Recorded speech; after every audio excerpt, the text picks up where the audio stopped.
Hello, my name is Stephen Hinton, and I'm really happy to be presenting this module in Invest in Peace. I'm the co-founder of the Invest in Peace Foundation, which you'll find us at investorsinpeace.com.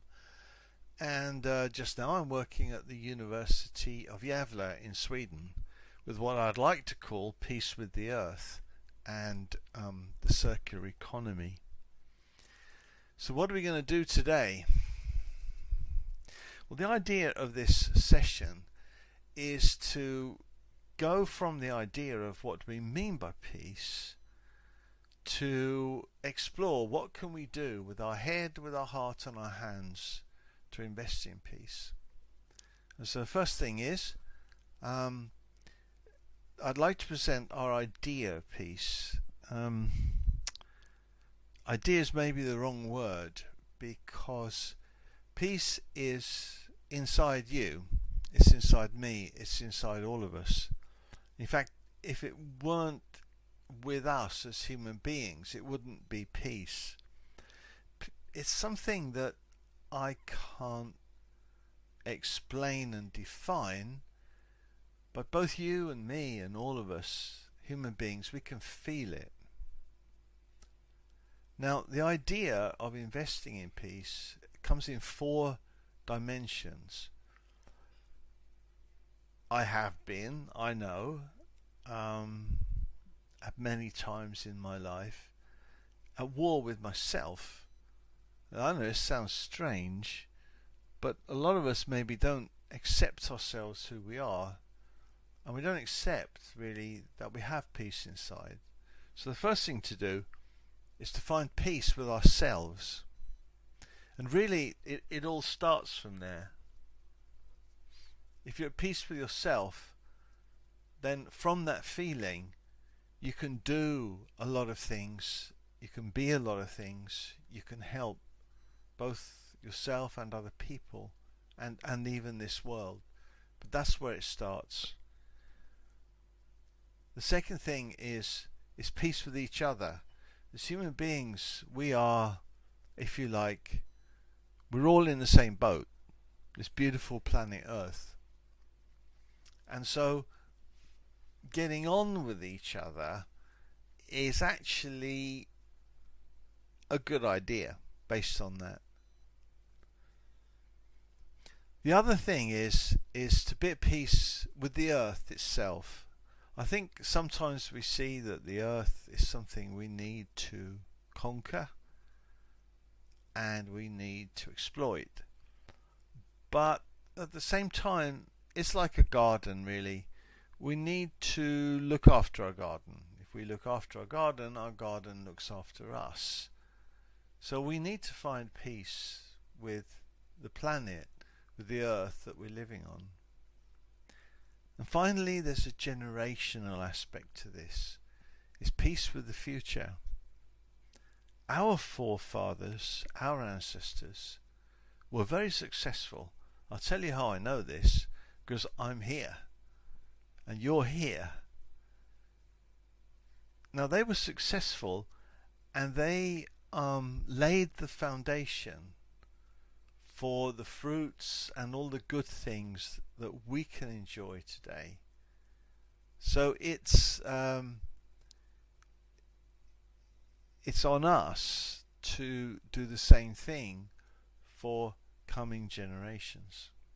And so this is the way we think about peace, starting from a feeling of peace in ourselves, inside. We find peace with ourselves, peace with each other, steward the Earth, and work with the future. And that's what I'm going to talk about today, how we can invest our time, our thoughts, what we do with our hands, what we do with our money, etc. The first thing I'd like to say is a lot of people ask this, what is it? What is this peace? And as I said before, we all know what it is. And it's built in. It's a free gift. It's actually free, because if you're a human, you've got it. It's that simple. But maybe we don't always Remember that. We don't always find it. What I'd like to ask you now, or I'm asking Pinaki and the others, is to pause the video, this video, and to watch this other one. This is called Be a Voice for Peace, and this was produced actually for World Peace Day, which wasn't so long ago. So I'll give you a second to watch that, and I think you'll understand a little bit more about where I'm coming from. Okay, so I hope the video worked. So how can we invest in peace with ourselves? It's all about knowing yourself. How do you do that? There are many ways to do that, and you need to seek that in your life. You owe it to yourself. Believe me, I'm coming towards the end of my life. I'm retired already, and I'm a grandfather, and I can say that the best thing I've ever done is to give myself the opportunity to feel that feeling. So however you can find help and inspiration, invest in personal peace. Start there and feel that. The rest will come. And don't just believe me. Socrates said it, know thyself. And in fact, I think if we go back in time to the great thinkers and the great wise people of our time, we'll find that that's been a message that's been around since we started being human beings. It's not as if it's an old story, but it's an old story that is always new, because we always have a chance to find ourselves, because peace is within us. Let's turn very quickly, moving on from peace with ourselves to peace with each other. Now, there are a few things here we can look at from a factual point of view. One of them is to go and look at the Global Peace Index. You can look this up on the web. The 10 countries most affected by violence, it cost them. The cost of violence in these 10 countries was 35% of gross domestic product, according to the peace studies. You know, if we want prosperity and if we want the possibility to have peace on earth, then we need to see what we can do to remove violence. First peace, then comes prosperity. Now, this is not an old story either. Maybe a new story, I mean. It's an old story, and many of you might be familiar with the 12 steps. The 12 steps of the Alcoholics Anonymous. This comes from inspiration from this man, Frank Bookman is his name. Here's one of his quotes. He said that the world is anxiously waiting to see what Jesus Christ can do in, by, and for, and through one man wholly given to him, God-led. He said, you can be that person. He believed changing the world started with changing yourself, and to be the best you can be as an individual and carry that deepest wisdom. Some people call it God, he called it that, so we call it higher power, whatever, inside of you. And he challenged people to follow that inner conviction. Now, how, from that vision and that understanding from Frank Bookman, many things have happened. We've had the 12 steps come up, and which even today is a very powerful program for helping people overcome addiction. But Frank Bookman's vision went even further. This is a place in Switzerland called the Co Palace. It's a conference centre now. But it was, from people who were following Frank Bookman, it was the site of reconciliation of the French and the Germans after World War II. They brought the two countries together in a spirit of peace. And many people say that the EU itself is a peace project.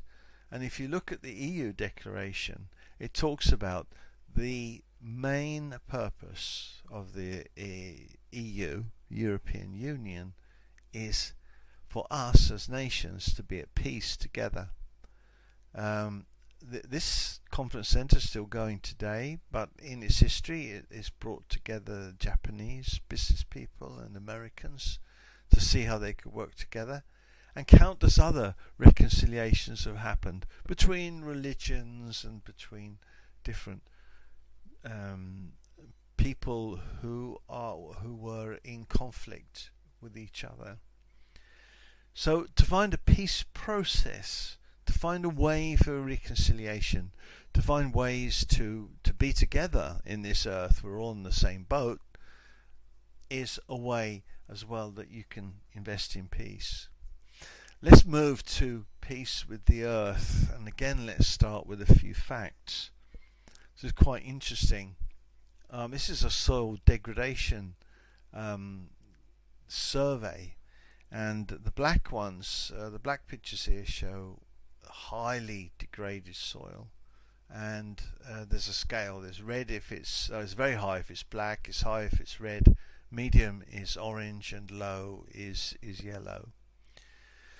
Now what's interesting about this is that greenie people, environmental people, and the military, they agree on one area exactly, and that is that soil degradation underlies conflict and security risks. This is a map of, it's quite an old map, but I got it from the United Nations, of where there are conflicts going on or there is a risk of conflicts happening.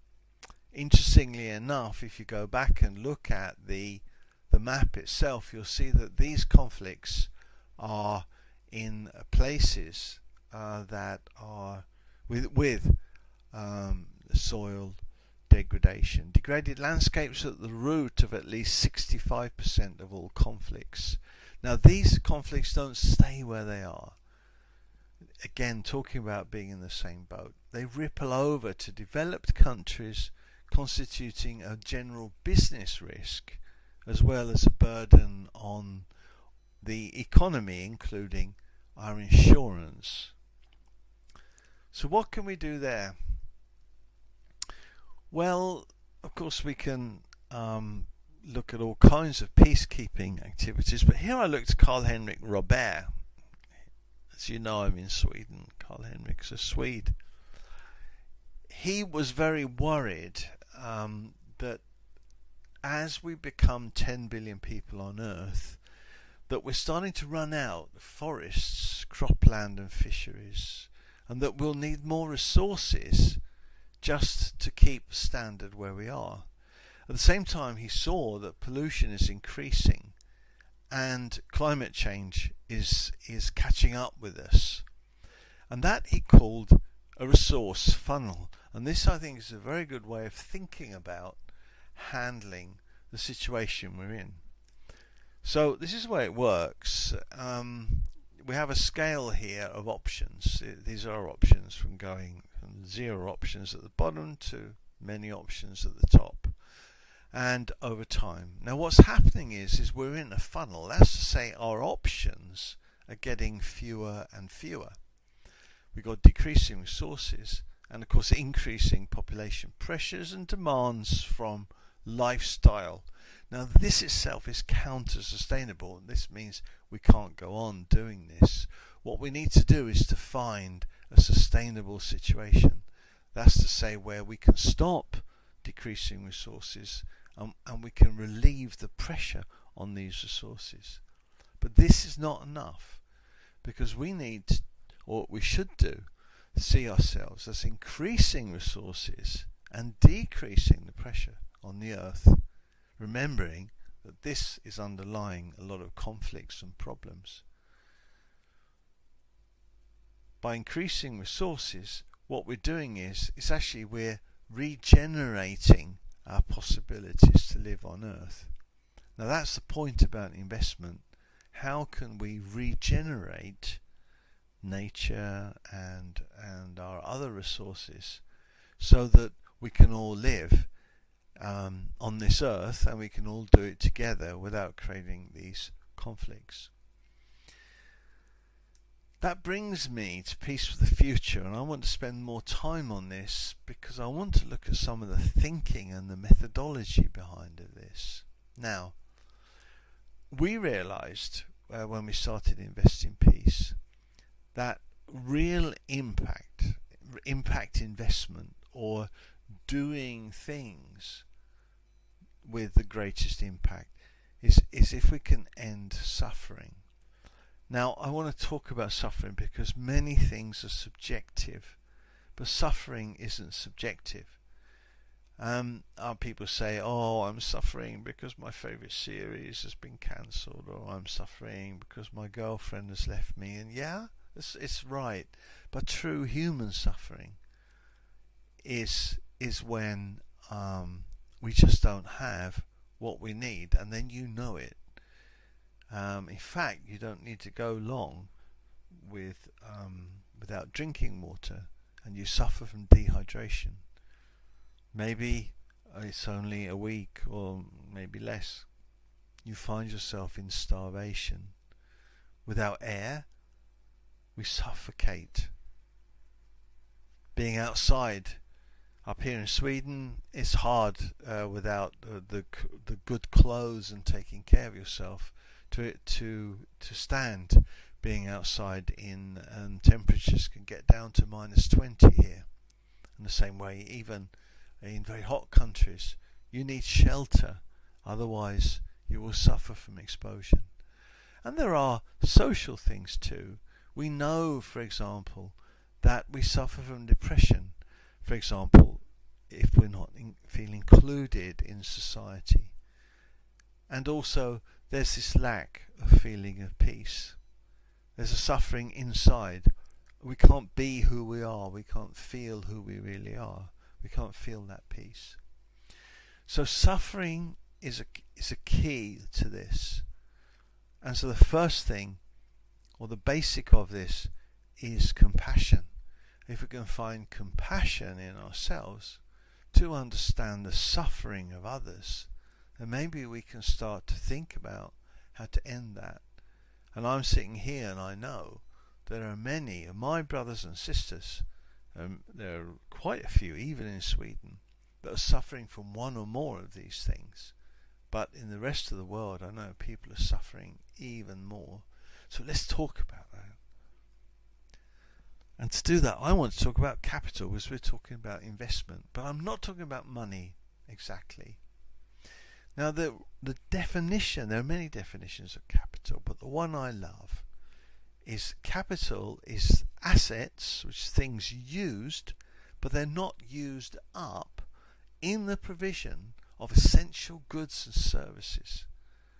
Now, this is what I'd like to call, it's real capital. It's not money, which is hard to work out what that is really. This is real capital. This is things that we need, we use and don't use up. Now, there's a little drawing here. There are 4 different kinds of capital. Let's start with built capital. Built capital is like, it is obviously houses, but it's everything. Tools and roads and telegraph stations and mobile phones, the whole thing. Now, built capital is the one that can support the other capitals. So when you have a company, like you say, you want to start producing something. Capital is the equipment, the tools, the vehicles, the shop, or the stand, or very simply, if it's in a market, maybe just a piece of cloth to put down to put your things on. That's what, if you like, we call built capital.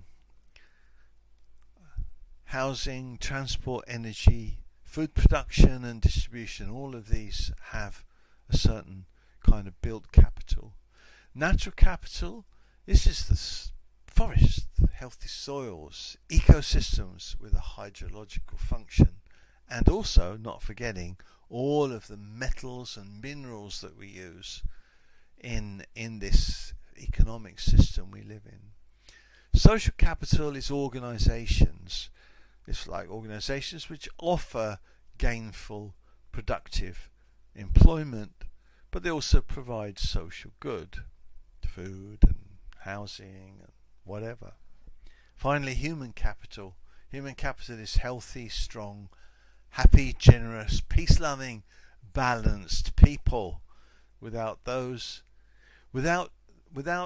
healthy, productive, skilled, strong, happy people, organizations are merely are corpses. Without built capital and without energy, social organizations are merely sculptures. So here we have it. Natural capital is productive forests, healthy soils, ecosystems with hydrological function and available minerals and metals. Built capital is infrastructure, giving us safe, energy efficient and comfortable housing, transport, energy, food production, etc., etc. Social capital is organizations offering gainful employment and providing goods for us. And human capital is all these people. Together, these four capitals provide us with the mechanism to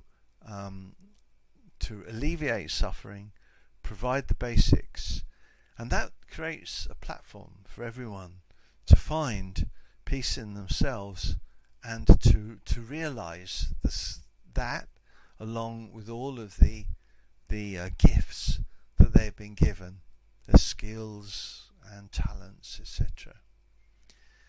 Now, Lawrence Bloom, who I met actually at the Initiatives of Change Palace, said this: We've created a one-legged animal, and it stands on financial capital. Financial capital is literally money.